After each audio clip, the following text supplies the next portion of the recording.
365. Good morning. Hope you guys are doing well. Shake my hand if you're watching on the YouTube. Shake my hand if you're watching this, listening on Spotify or Anchor. Hope you guys are doing well.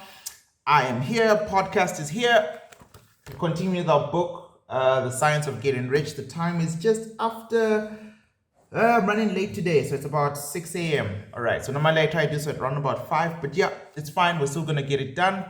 Just a kind reminder, we are going through The Science of Getting Rich. It's our first book of the month of January. I'm walking you through this book the best way I can, explaining to you what I take from it, why I come back to this book every single year, right? Every single year, I start my off with these words because fundamentally, it gets my mind shaped and geared. Books are important. You only know what you know. I'll repeat that. You literally only know what you know. You progress at the level of your knowledge. If you know this much, you will operate at this much, right? Some of you are waiting for me to get to trading. If you're waiting for me to get to trading, I have already started. This is it. The trader has to sort out the trader's mindset because when you're dealing with money, you only know what you know. If you're not a trader, you're just here for financial information, it's perfectly fine because it deals with everything. Right, guys? So I don't want to waste too much time. We are on chapter 3. Yesterday we did 2 chapters. I mean, that's the beauty. Some of these chapters are short, some of them are a little bit longer. At minimum, we will always do 1 chapter a day. But sometimes, like yesterday, we might be having so much fun, or I might be having so much fun, I might go into the 2nd chapter. All right, but let's go. Chapter 3 is opportunity monopolized. Chapter 3 of The Science of Getting Rich, right? And yesterday, guys, I mean, just a quick recap. The main thing that stood out was there is a certain way of doing things that when you do those things in that exact particular way, you become rich. That's all he's saying. He's saying, look, being rich isn't an anomaly. It's not in someone's DNA. Yes, environment can matter, locality can matter, but only to a limited, perspective. Because in every single environment, you will find someone doing remotely well than another person. In the same business sector, there are some people doing very well and some people not doing very well. And it boils down to a specific way of doing things. Now, I don't think he's referring to how hard people work or the quality of what they're doing. You will learn to realize later on. I think he's talking about how you think through things. There is a specific way to think through things, right? So let's go. Chapter 3. Is opportunity monopolized. So he says no person is kept poor because opportunity has been taken away from him. Because other people have monopolized the wealth and have put a fence around it, right? So you're not poor because people are and I'm not gonna keep stopping all the time, but I know there's a very strong socioeconomic classist argument. The classist argument comes from the left wing, like Marxism, anarchism, communism, and they make very valid points that there's a top 10% in the world, and they monopolize the economy. They take everything, they own everything, and because they own everything, a lot of people can't own stuff. There's a small elite group of people who own all the land. So because of that, it's difficult for everyone to own a piece of land. I understand those big social structural arguments, right? And I'm pretty sure he gets it. But like I said, if we approach this book from a mental perspective, he says no person is kept poor because opportunity has been taken away from him. Because other people have monopolized the world and have put a fence around it. You may decide not to engage in certain kinds of business, but there are other channels open to you. It will probably be hard for you to get control of any of the great fuel and power generating companies. You can't own oil companies today, blah, blah, blah. But alternative energy forms such as solar, electricity produced through the wind and other natural forces are businesses that are still in their infancy and that have great potential. It will be only a few years until there are new systems of communication and transportation, electrical cars, space travel, microwave transmissions. I guess he hadn't learned about Elon Musk, right? But even him is still at the very beginning stages of these things. In very different forms than now envisioned. These will develop into great industries which will give employment to hundreds and thousands and perhaps millions of people? Why not turn your attention into the development of these businesses instead of competing with big conglomerates for a chance in the business world? It is quite true that if you're a worker in the employee of a power producing plant, there is little chance of you becoming an owner of the plant in which you work. But it is also true that if you begin to act in a certain way, you can also soon leave the employee of the power company, buy a farm from 10 to 40 acres and engage in business as a producer of natural foodstuffs and organic products. Or you can go into hydroponic cultivation, the growing of plants in nutrient solutions, which produces high yields in small areas. There is presently a great opportunity for men and women to organically cultivate small tracts of land. You may say that is impossible for you to get the land, but I'm going to prove to you that it is not impossible, that you can certainly get a farm if you will go to work in a certain way. At different periods of the tide of opportunity moves in different directions according to the needs of the whole and to the particular stage of social evolution. Cryptocurrency, social evolution. Cryptocurrency, social evolution. I'll do this again. At different periods, the tide of opportunity moves in different directions according to the needs of the whole. There's a big change in our financial sector. SEC can't stop it. SARS cannot stop it. The government can't stop it. It is a social evolutionary change. It is so predictable. It is the adoption of the internet again. I'm just bringing that up again. Right, so at a particular stage of social evolution which has been reached at present in America, it is moving toward decentralization and toward industries that can be decentralized, right? So decentralization is a big lift thing. Workers getting more power in factories. Blockchain is decentralized. Bitcoin is decentralized. Removing state monopoly power over economy, which means over our lives. That is decentralization. Today, more opportunity is open to the organic and herbal farmer than the office worker. More opportunity is open to the businessman who works in the field of new energy forms and ecologically sound endeavors than the executive and corporate treadmill. There is an abundance of opportunity for the man who will go with the tide instead of trying to swim against it. Office workers, either as individuals or as a group, are not deprived of opportunity. The workers are not kept down by their masters, by the powers of big businesses and conglomerates. As a group, they are where they are because they do things in a certain way. When it begins to do things in a certain way, the working class can become the master class. When the working class starts to do things in a different particular way, they can become the master class. The law of wealth is the same for it as it is for all other groups.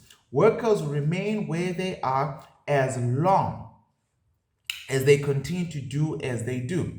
All right. The individual worker, however, is not held down by the ignorance of the mental slothfulness of his class. He can follow the tide of opportunity to riches. This book will tell him how. No one is kept in poverty by a shortness in the supply of riches. There is more than enough for all. A palace as large as the Capitol at Washington could be built for every family on earth from the building material available in the United States alone. Under the intensive cultivation, this country could produce enough wool, cotton, linen, silk, food to clothe and feed each person in the world. The visible supply is practically inexhaustible, and the invisible supply really is inexhaustible. Everything you see on earth is made from one. This is very important for monists. Remember I said yesterday, this guy is a monist. So chapter 3 is starting to finally lay a logical, philosophical premises for his thought process. All right, and I'm starting to feel it now. He says, everything you see on earth is made from one organic substance. If you talk to the Christians, they'll tell you everything comes from creation. If you talk to Muslims, same thing. Allah, he's starting to finally thread a universal argument. Everything you see on earth is made from one original substance, out of which all things proceed. New forms are constantly being made, and older ones are dissolving, but all are shapes assumed by one thing. There is no limit to the supply of formless stuff or original substance. The thing that makes the thing sounds like that stupid Potts thing. But anyway, the point is, there is no limit to the supply of formless stuff or original substance. The universe is made out of it, but it was not all used in making the universe.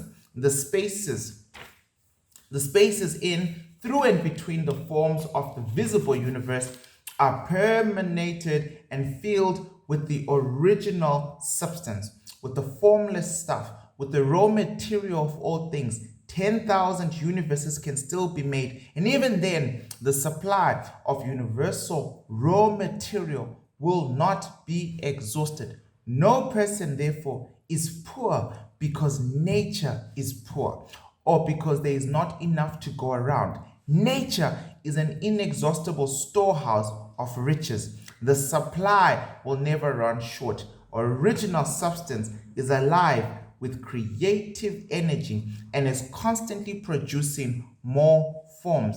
When the supply of building material is exhausted, more will be produced. When the soil is exhausted, so that foodstuffs and materials for clothing will no longer grow upon it, it will be renewed, or more soil will be made. When all the gold and silver has been dug from the earth, if human beings are still in such a stage of social development as to need gold and silver, more will be produced from the formless. The formless stuff responds to the needs of humans.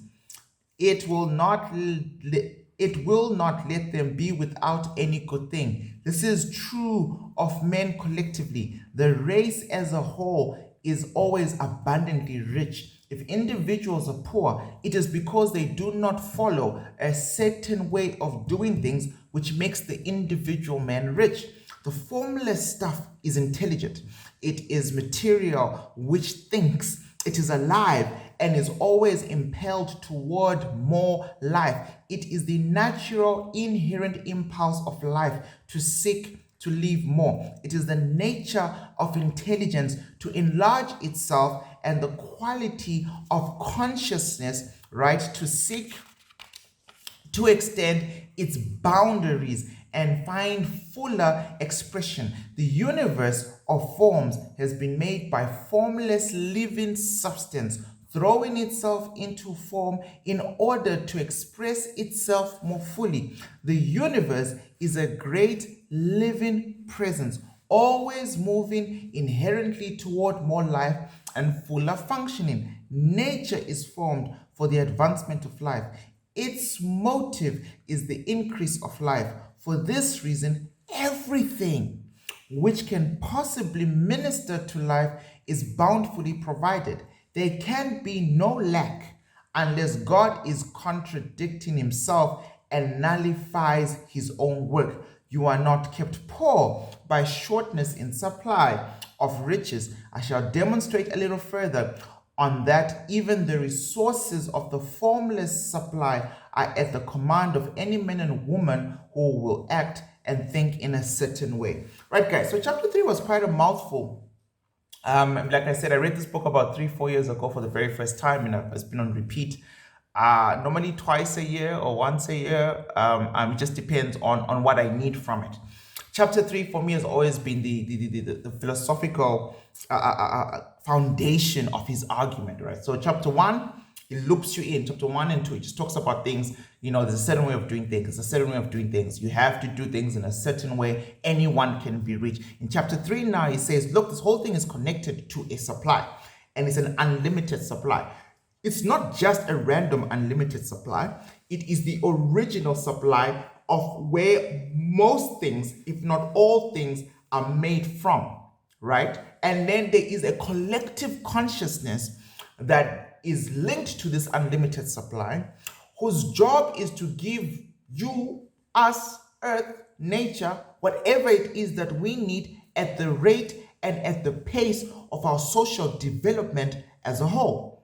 Right? So social development right now, we're in what we call capitalism. It's a terrible mode of economical production. What capitalism does is the rich get richer and the poor get poorer. That's how it works. It is the inequality. I'm in a country called South Africa, which is the third or not the fourth most inequality. What am I saying? Third or most unequal society in the whole world, right? And that probably ranks second most violent in the world, something weird like that. But the point is, unemployment, poverty are massive characteristics of the current mode of production that we're in right now, which is capitalism. And his argument is, even in the midst of that chaos, right, if an individual would start to align himself in particularly perceiving and thinking through things in a certain way, he hasn't told us yet how. But I think it's going to come in chapter 4 or 5, right? So chapter 4 is the first principle in the science of getting rich.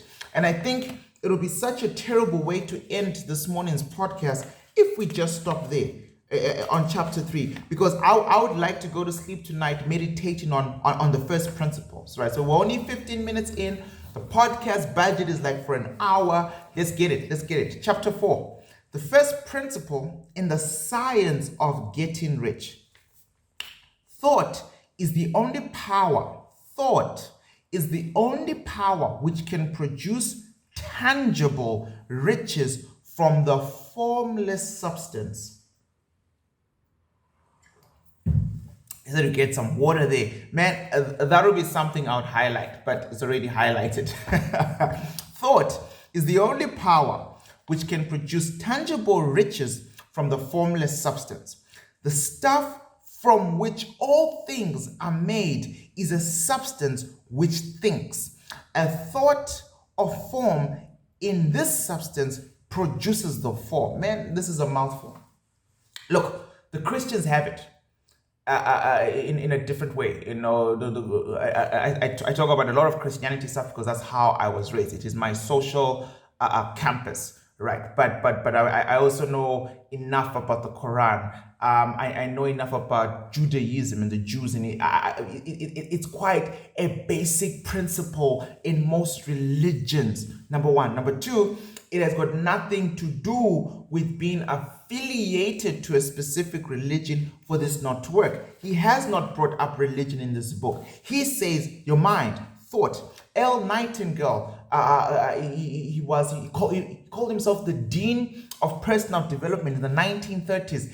If you go on YouTube, just type The Strangest Secret, L. Nightingale, and all his classic stuff will come out. All these guys, long story short, repeat this thing in different ways. In Christianity, it comes up again. Think as you are. Out of the abundance of the heart, the mouth shall speak. According to your faith. That was Jesus's famous line. The most thing that he repeated was according. It's not like I'm not going to heal you because you want to be healed. Be healed according to your faith. He's saying thought is the only power. How you perceive things, how you think about things, how you see things. Here, am I a consistent, profitable trader? Yes, I am.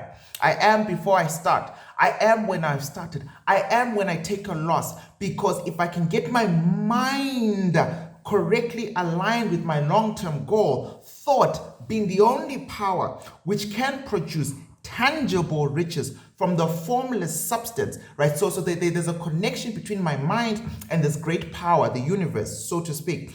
The stuff from which all things are made is a substance which thinks.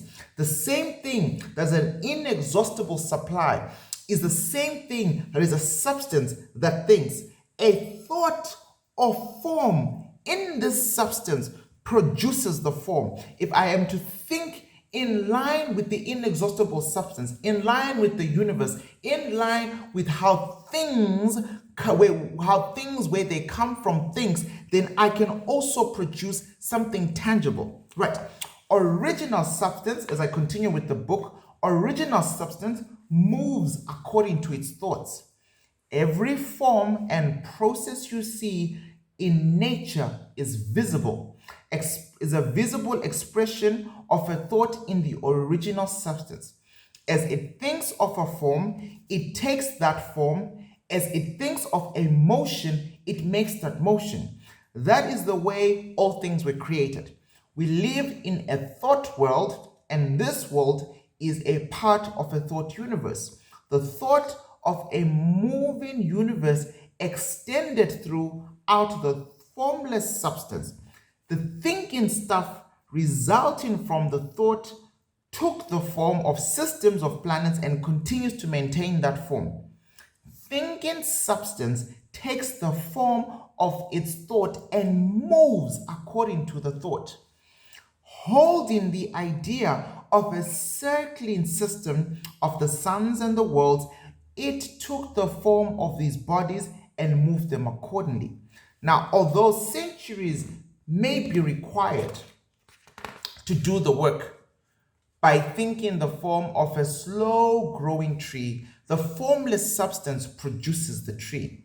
In creating the formless substance seems to move according to lines of emotion it has established. The thought of an oak tree does not cause the instant formation of a full-grown tree, but it does start in motion the forces which produce the tree alongside lines of growth. So basically, time, space, and matter.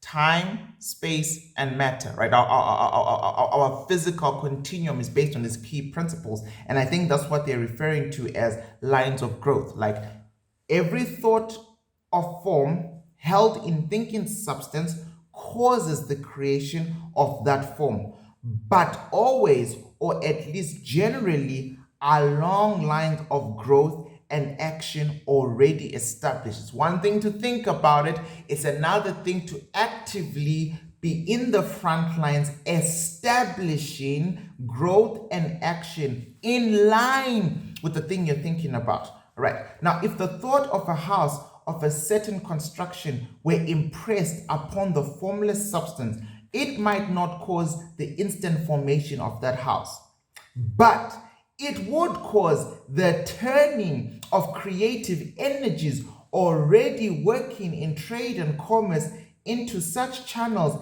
as to result in the speedy building of the house. And if there were no existing channels through which the creative energy could work, the house would be formed directly from primal substance without waiting for the slow process of the organic and inorganic world. No thought of form can be impressed upon the original substance without causing the creation of that form.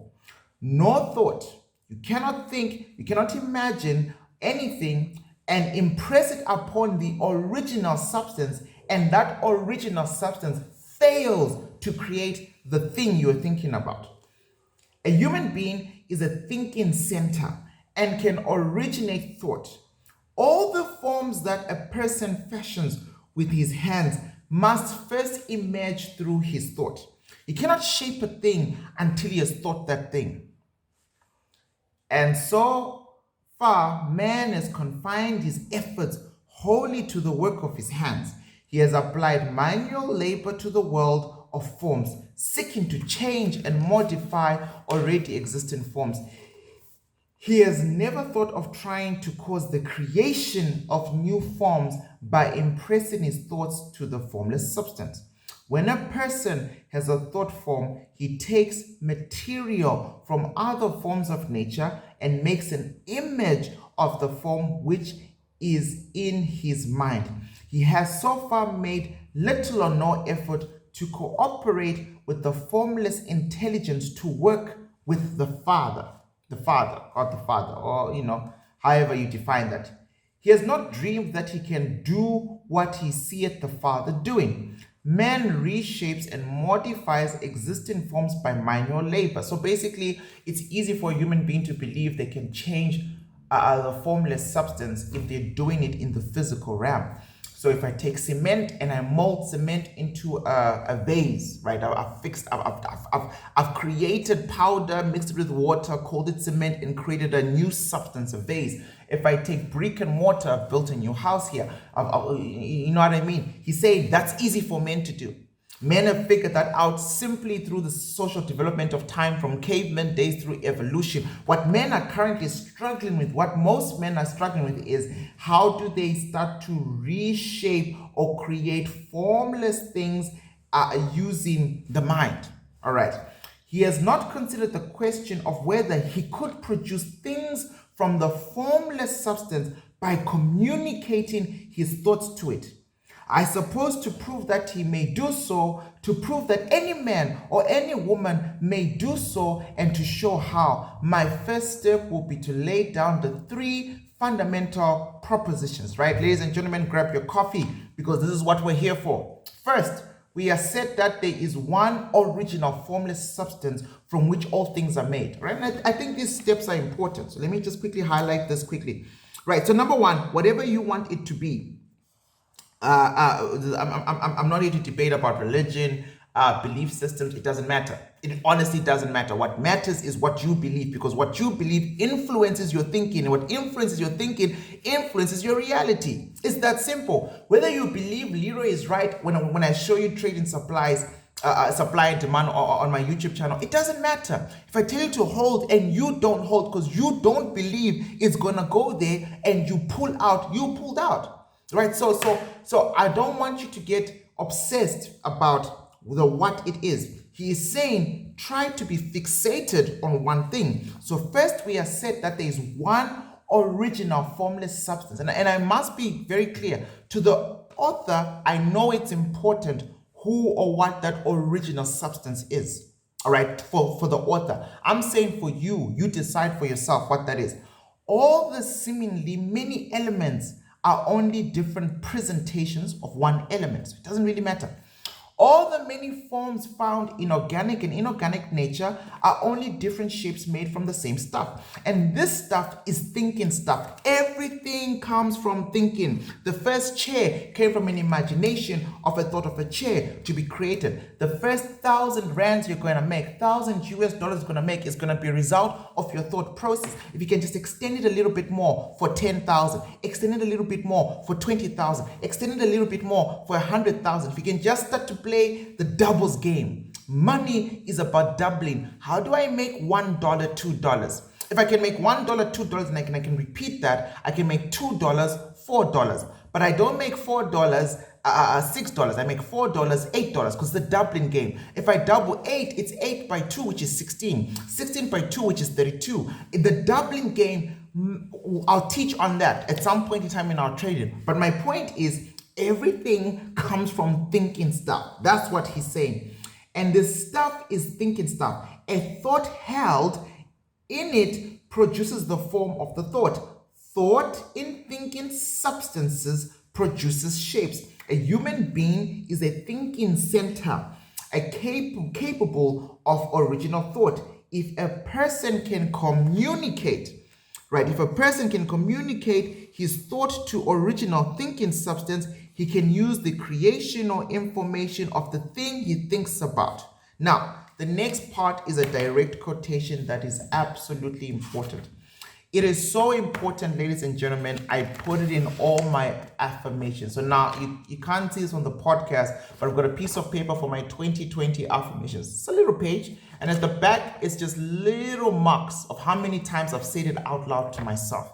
Somewhere inside my trading affirmations of how much I am going to make by the end of the year. My target for my personal accounts, not the corporate accounts, is $743,500 US dollars, which is about 11 million rands, give or take, in the personal account. So I'm not going to include corporate accounts in there. There's a target for corporate capital. I'm just saying the personal accounts that I'm going to be trading and sharing live with you on a week-to-week basis on our YouTube channel, that's my personal target for the year. And it's all of it is based on books like Think and Grow Rich.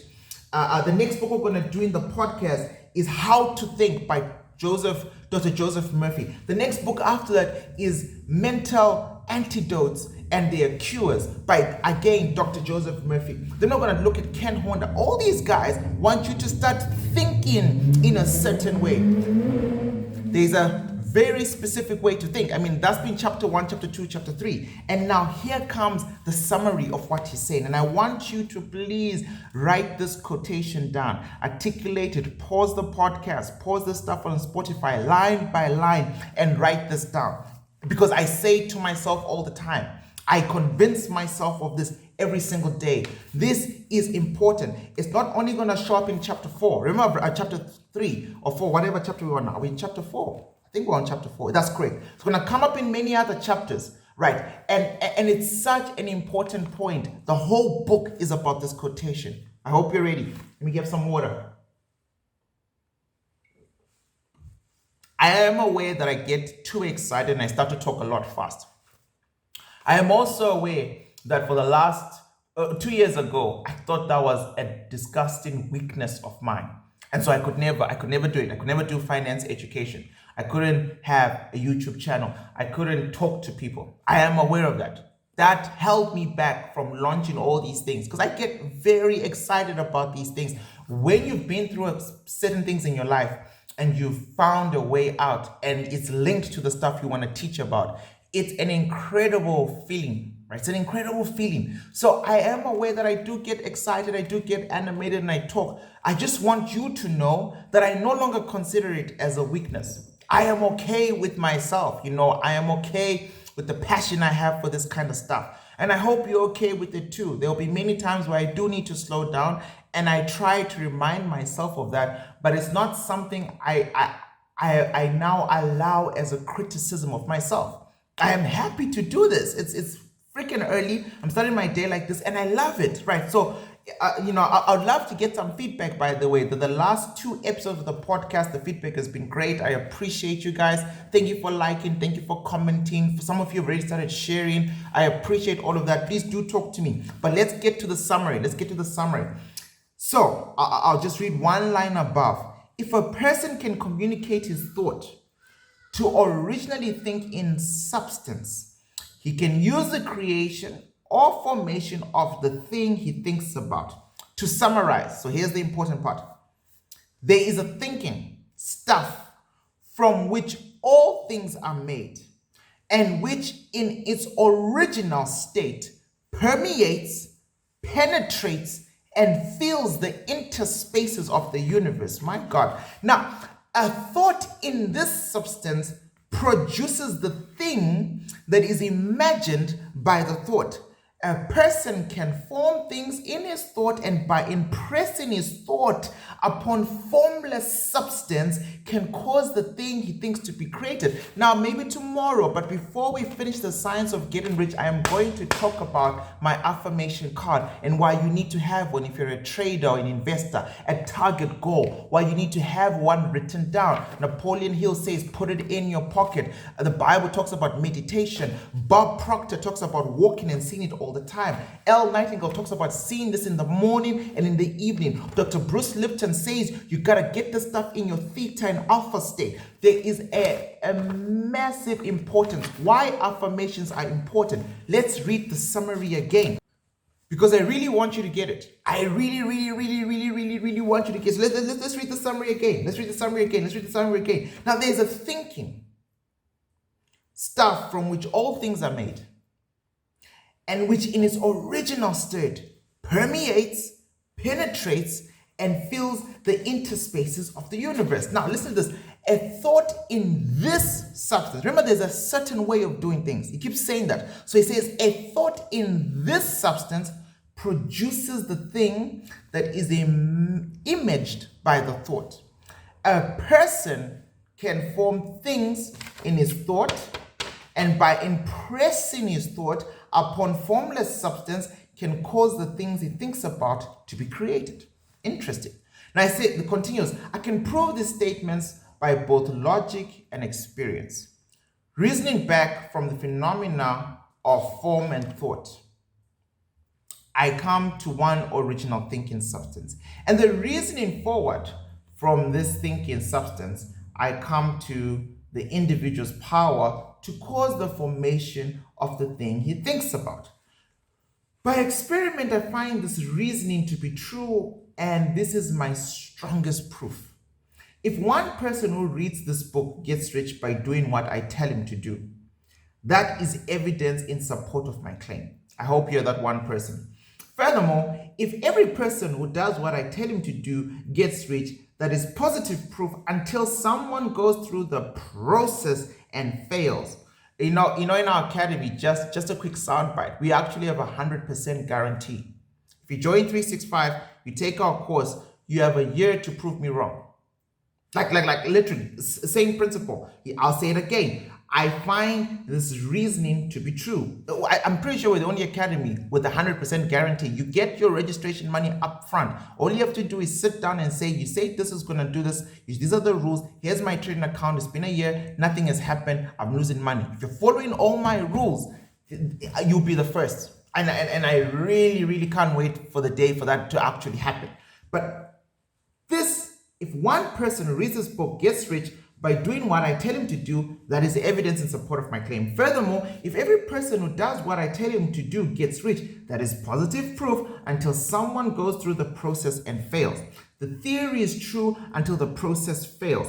And this process will not fail because every person who does exactly what I'm telling him to do will get rich. I've said that an individual gets rich by doing things in a certain way. In order to do so, a person must be able to think in a certain way. A person's way of doing things is the direct result of the way he or she thinks about things. A person's way of doing things is a direct result about how he or she is doing things. Your mood is affected by your thought process. Your happiness, your sadness is affected by your thought process. You can tell me about your experiences and memories, and all those things are fundamentally important because they actually affect your thought process, which actually affects you as a person. So those are things he's highlighting from the get-go. To do things in a way you want to do them, you'll have to acquire the ability to think the way you want to think.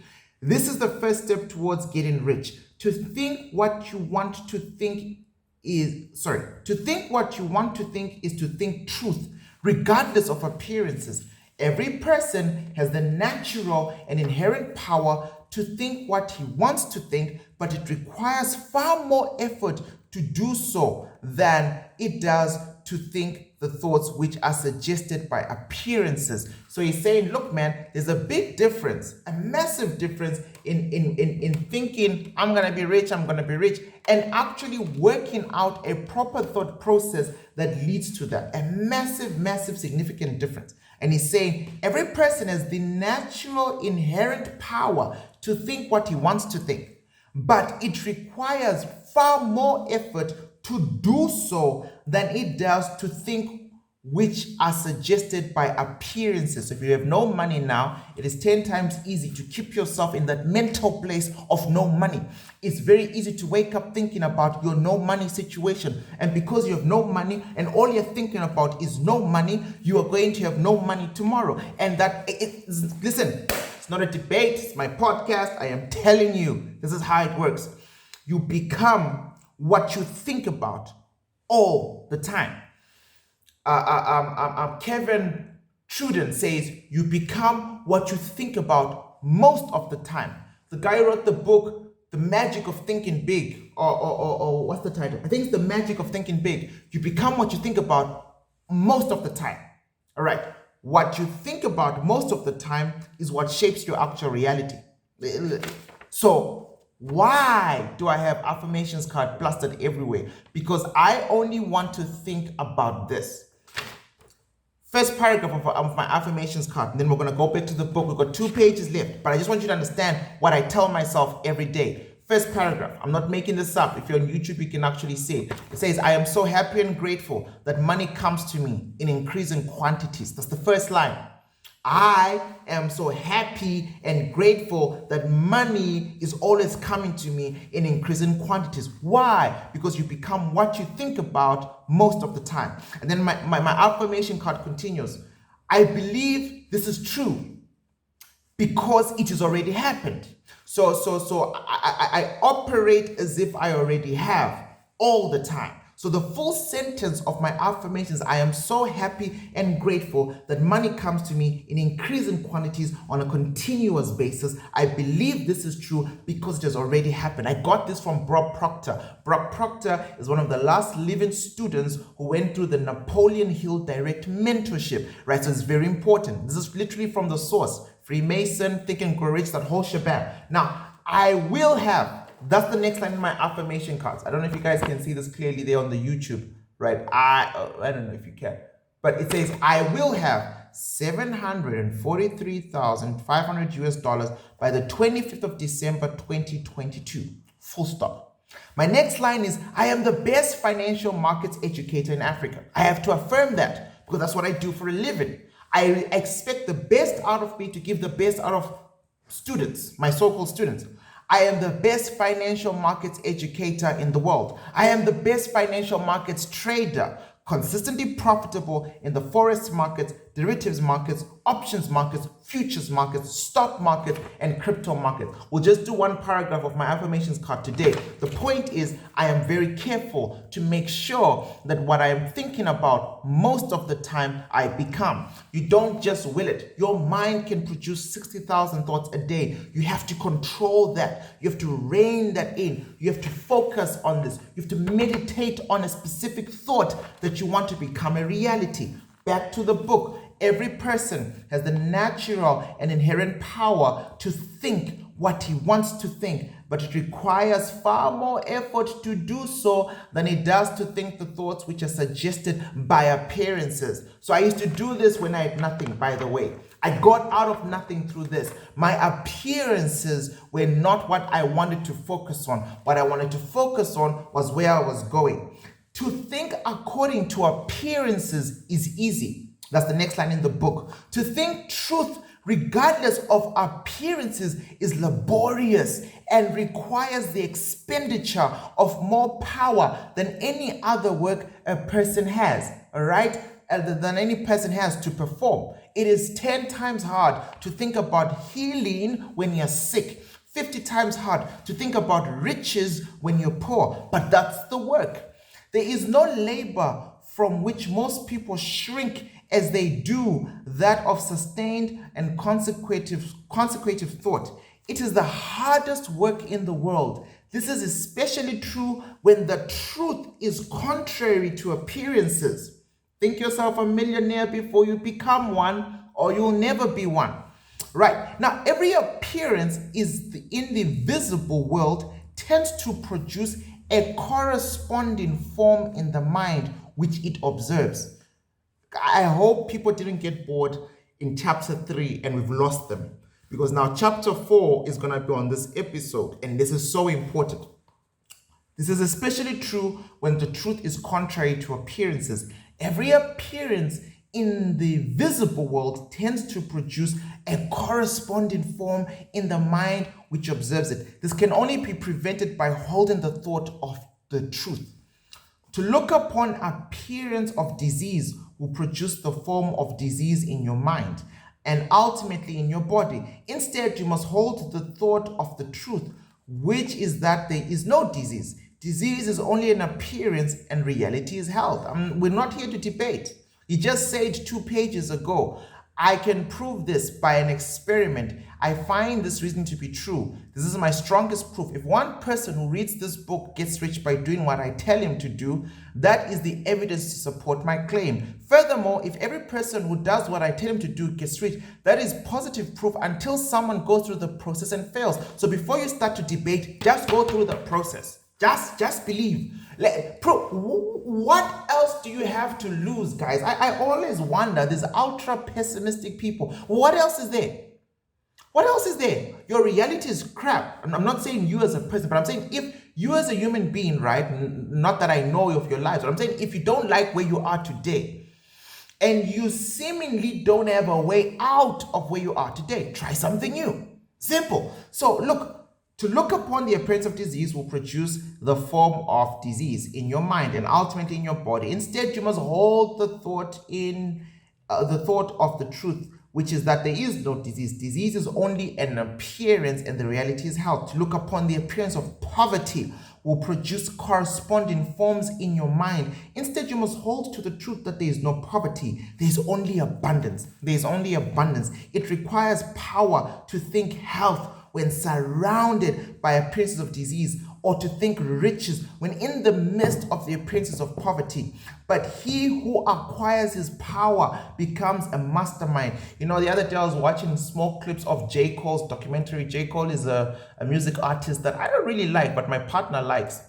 And I think she had a crush on that nigga. But it's okay. It's okay. J. Cole is cool. So I was just listening to him. And you know, you were saying, look, they asked him, like, what are you thinking when you started this journey? He's like, thinking of millions. I was tired of poverty. I was tired of having to sell things. I was tired of this. I was tired of that. You think about any great successful person, you know, Elon Musk slept in his car. Vusi Tembagwayo slept in his car. How many rich people, when you go through the actual down dirty story of their lives, do you realize that lots of them started off from nothing? There was a big survey. 72% of millionaires in America who did not inherit it. They built it. They created it. They did minimum working jobs and moved up. Wealth is created, but it is people who have the ability to see it in their current situation. Right now, but he who acquires his power becomes a mastermind. The power to perceive riches while in the midst of the appearance of poverty. He can conquer fate. He can have what he wants. This power can only be acquired by getting a hold of the basics fact which is behind all appearances, that there is one thing in substance, from which and by which all things are made. And the chapter is coming to an end, guys. Then you must grasp the truth that every thought held in this substance becomes a form that a person can impress his thoughts upon, so as to cause them to take form and become visible things. When we realize this, we lose all doubt and fear, because we know that we can create what we want to create. We can get what we want to have, and we can become what we want to be. As a first step toward getting rich, you must believe the three fundamental statements given previously in this chapter. In order to emphasize them, I will repeat them here. He's repeating it in the last page of this chapter. Write it down. I told you to write it down 10 minutes ago in the podcast. You didn't. Here's your chance. Write it down. There is a thinking stuff from which all things are made. There is a thinking stuff from which all things are made, and which in its original state permeates, penetrates, and fills the interspaces of the universe. A thought in the substance produces the thing that is imagined by the thought. A person can form things in his thought, and by impressing his thought upon formless substance can cause the thing he thinks about to be created. You must lay aside all other concepts of the universe than this monistic one. It's the first time he brings up monism, monistic one. You must dwell upon this until it is fixed in your mind. To be clear, you cannot dwell upon this if you haven't written it down. You have to write it down, and then you have to read it all the time. You have to tell yourself there is a thinking stuff from which all things are made, and which it is in its original state, permeates, penetrates, and fills the interspaces of the universe. A thought in this particular substance produces the thing that is imagined by the thought. A person can form, you can even remove a person, say, I can form things in this thought. And by impressing this thought upon formless substance, I can cause the thing I think about to be created. You must lay aside all other concept of the universe than this monistic one. You must dwell upon this until it is fixed in your mind and has become your habitual thoughts. We will sometime during the year read the book Atomic Habits. We will sometime during the year read the book Psycho-Cybernetics, about the work of neuroscience and how all of this is linked to your nervous system. Repetition.